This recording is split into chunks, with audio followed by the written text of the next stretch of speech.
It is Tuesday, June 1. Welcome to CGN News. The St. Lucia government has announced several amendments to the COVID-19 regulations, including allowing for returning nationals and visitors with a negative PCR test and who are fully vaccinated not to be quarantined. The measures went into effect Monday until June 30 as the island continues to strengthen its vaccination campaign. Prime Minister Alain Chastanet agreed to allow some concessions for fully vaccinated individuals based on the protection being provided by vaccination in keeping with the science. It warned that all public health measures remain in place.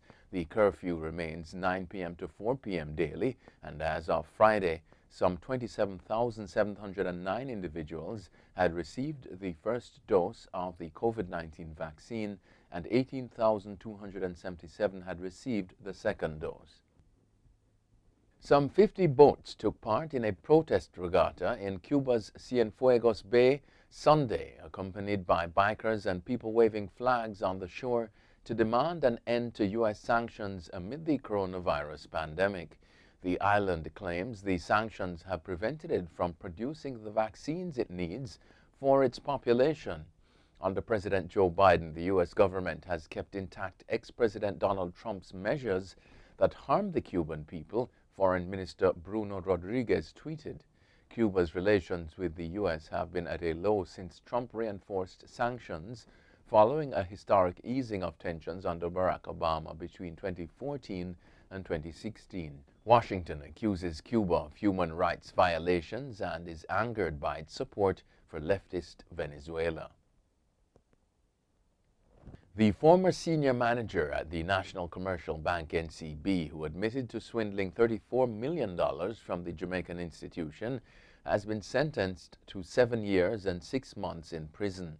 Andrea Gordon, 52, was sentenced to 5 years and 4 months on 3 counts of larceny as a servant, 2 years and 11 months on 3 counts of access with intent to commit an offense, and 7 years and 6 months on 7 counts of engaging in a transaction involving criminal property.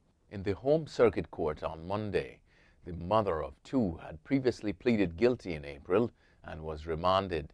The court heard that Gordon's criminal behavior was discovered on June 2020 after the bank received intelligence that she had been conducting fraudulent transactions. An 18th century burial ground has been discovered at a former sugar plantation on the Dutch Caribbean island of St. Eustatius, government officials said Monday. Archaeologists said it likely contains the remains of slaves and could provide a trove of information on the lives of enslaved people. Officials said 48 skeletons had been found, most of them males, but also some females and infants. Alexandra Hinton, director of the St. Eustatius Center for Archaeological Research, said more remains were expected to lie in the graves at the former Golden Rock plantation. The majority of the burials contain remnants of coffins, intact tobacco pipes, beads, and ceramic plates. A coin from 1737 depicting King George II of England was found resting on a coffin lid.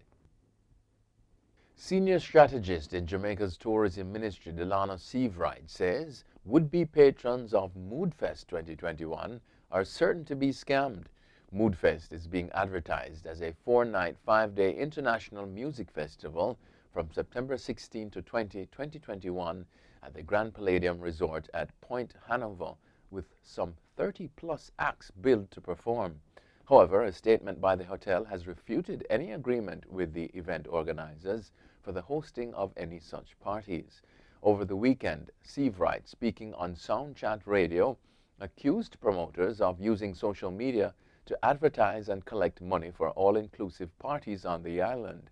However, the Gleaner has reported that Moodfest organizers have objected to Seavright's statements. Their attorney has threatened to take action if Seavright does not withdraw the statements.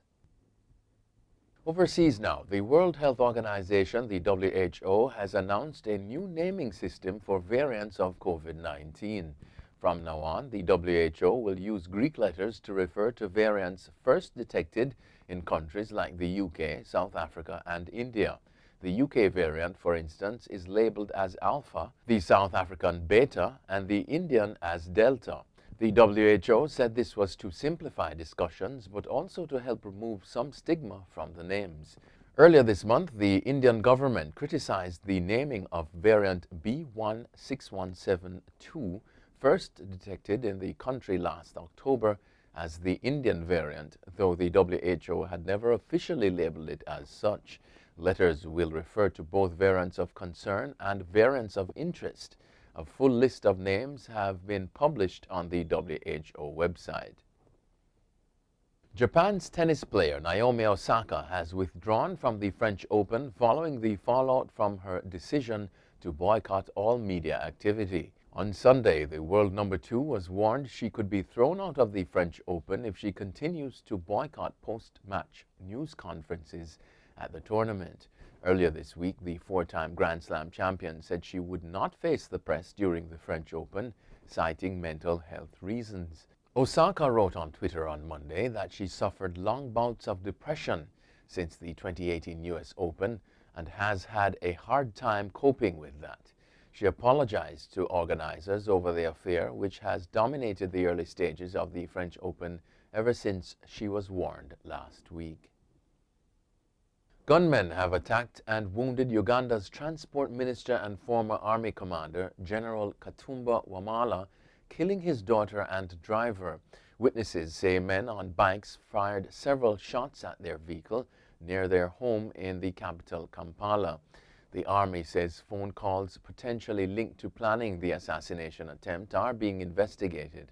Soldiers are guarding the hospital where General Wamala is being treated for non-life-threatening injuries. He is regarded as one of Uganda's most respected politicians and military men. European powers have pressed the US and Denmark over reports the two worked together to spy on top European politicians, including German Chancellor Angela Merkel.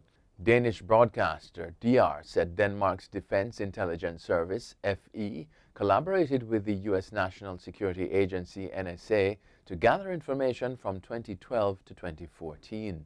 Merkel is among those demanding answers.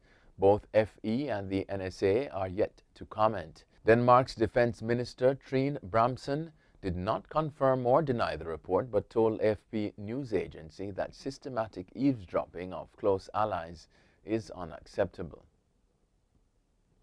And finally, China's ruling Communist Party said Monday it will ease birth limits to allow all couples to have 3 children instead of 2 in hopes of slowing the rapid aging of its population.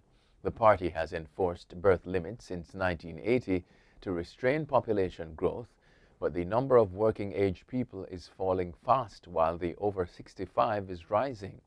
That threatens to disrupt plans to transform China into a consumer society and global technology leader. Leaders also agreed to raise its retirement age to keep more people in the workforce. Restrictions limiting couples to 1 child were eased in 2015 to allow 2, but the number of births still fell. Couples say they are put off by the high costs of raising a child, disruption to their jobs, and the need to look after elderly parents. That's it for CGN News. I'm Scott Wilson. Thanks for watching.